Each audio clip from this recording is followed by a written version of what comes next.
បាទជំរាបសួរពុកម៉ែបងប្អូនទាំងអស់គ្នាបានយើងក៏លេខទៅមើលម៉ូតូគឺយើងមានគ្រប់ប្រភេទជូនពុកម៉ែបងប្អូនតែម្ដងចឹងបងប្អូនដែលមានតម្រូវការ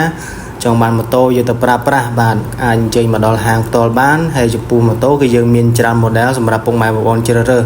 បាទចំពោះពុកម៉ែបងប្អូនស្រឡាញ់ប្រភេទ Honda Trim Honda Veil Honda Scoopy គឺយើងមានគ្រប់ស៊េរីតែម្ដងបាទចឹងពុកម៉ែបងប្អូនអាចធ្វើការកក់បានឬក៏អញ្ជើញមកដល់ហាងផ្ទាល់បានហើយចំពោះពុកម៉ែបងប្អូនដែលចង់បងមលូសុទ្ធ 100% បងប្អូនអាចដាក់ឯកសារមកមានអត្តញ្ញាណប័ណ្ណភៅគ្រួសារបាទចឹងរស់រាន់ពុកម៉ែបងប្អូនណាបាទហើយចំពោះ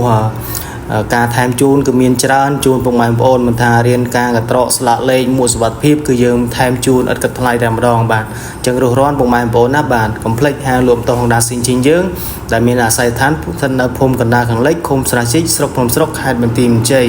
ហើយអាចតាក់ទងតាមលេខទូរស័ព្ទពីប្រព័ន្ធគឺ095 067 8585និង99បាទចឹងសូមអរគុណសូមជម្រាបលា